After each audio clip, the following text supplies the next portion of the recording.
All right, hey everybody. I'm out of my second break. It's actually pretty nice out. Oh, oops, hang on. For some reason, my phone will just randomly turn off the location feature. 46 degrees out. Wow. All right. Standing in the sun, it actually feels warmer than that, kind of. Okay.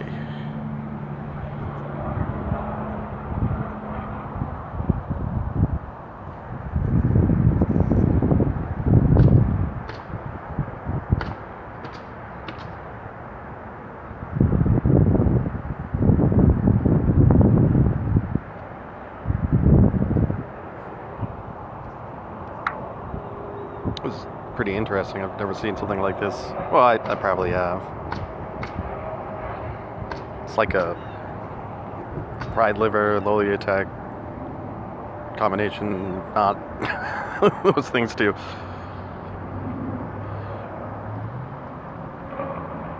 All right, he's already on top of the game here. He knows we're going to be putting pressure there on the pawn at e5.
All right, I'm just going to give up that knight. I really can't do anything to save it, it looks like.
So he has checkmate in one if he can manage to pull off rook to h1. That would be checkmate.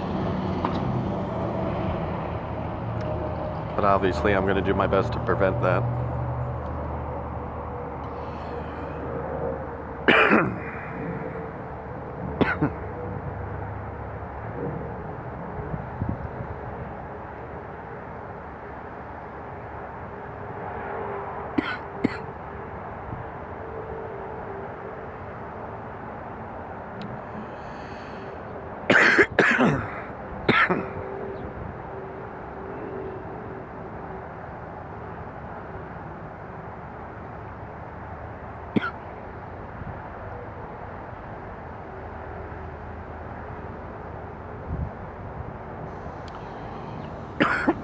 Oh man, I should get a water.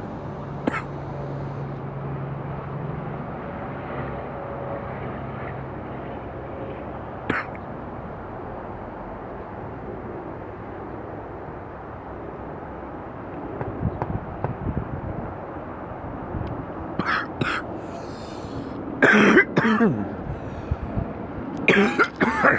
got a dry spot in my throat.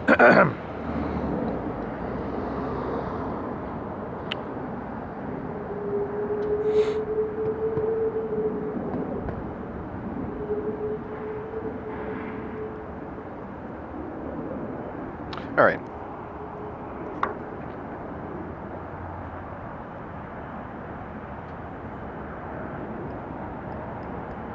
Now, you know, he could just step back with that, his king. So my queen is really in a pretty good spot here.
So I'll come out ahead on this exchange here.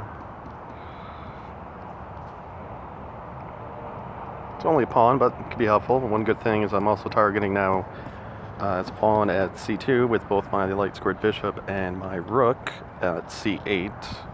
It's a pretty good, comfortable position there.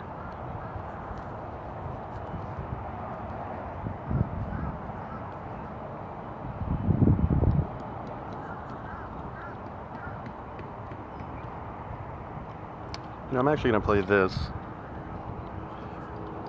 I believe this is called the Smith-Morra Gambit.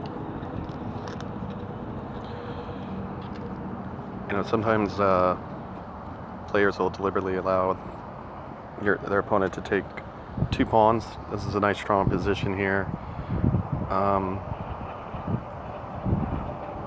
You know, I mean, we can strengthen diagonals here. You know, let's just say he does something really stupid like that. He wouldn't. There's a checkmate. You know, I mean, there's a lot of threats when you sacrifice those pawns on the queen side and establish long diagonals with your bishops working as a pair.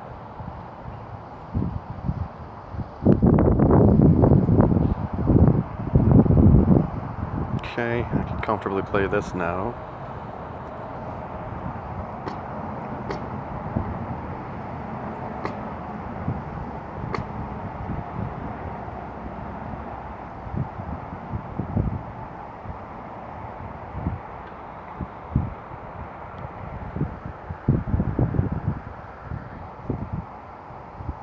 Alright, so this still makes it pretty difficult for him. If he decides to capture, I can win the rook. If he decides to interpose with the knight, I'll come here and still apply pressure, but now he's free to move the rook. He's also free to play the bishop here. So he's going to have options.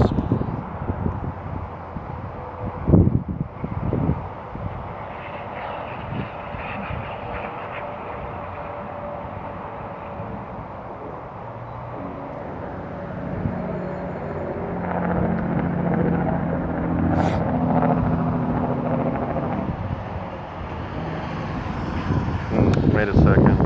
Alright.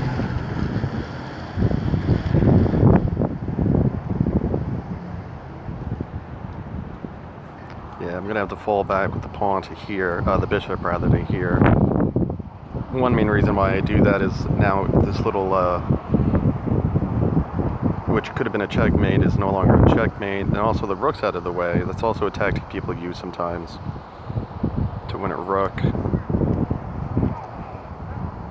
Huh, that's very interesting. That's strangely aggressive. I see where he's going with that. Okay. Alrighty. That should be sufficient.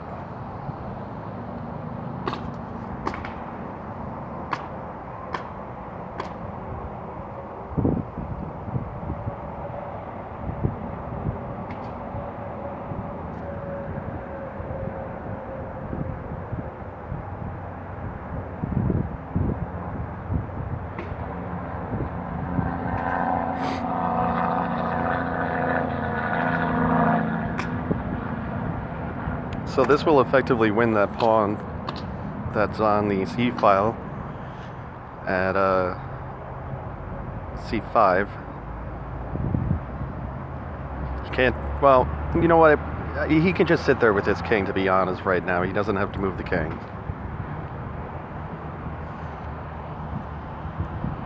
He still has some things he can do, you know, he could try something like that. If he does do that, I'll take there. Now he's got to start walking these pawns. You know, this is just going to be a problem for him. I'd want to get there. Stop that.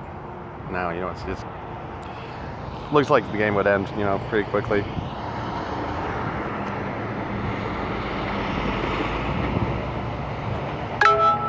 All right. I thought he would have taken the pawn first, to be quite honest.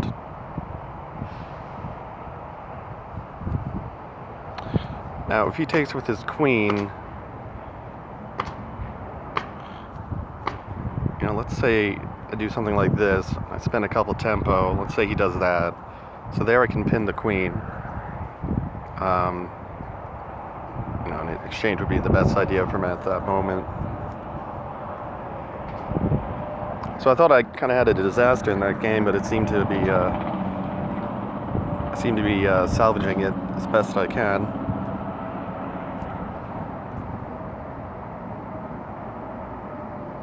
Okay, that is the correct line.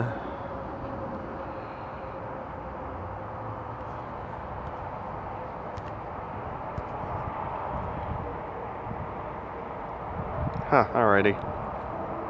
I wouldn't be so forward myself, to be honest.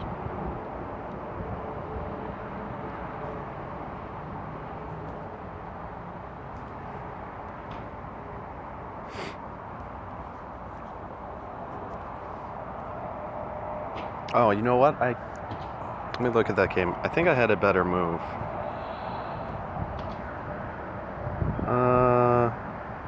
No. Yeah, I could have done something like almost like a reverse Smith Morra, but it doesn't look like it would have been that effective. Okay.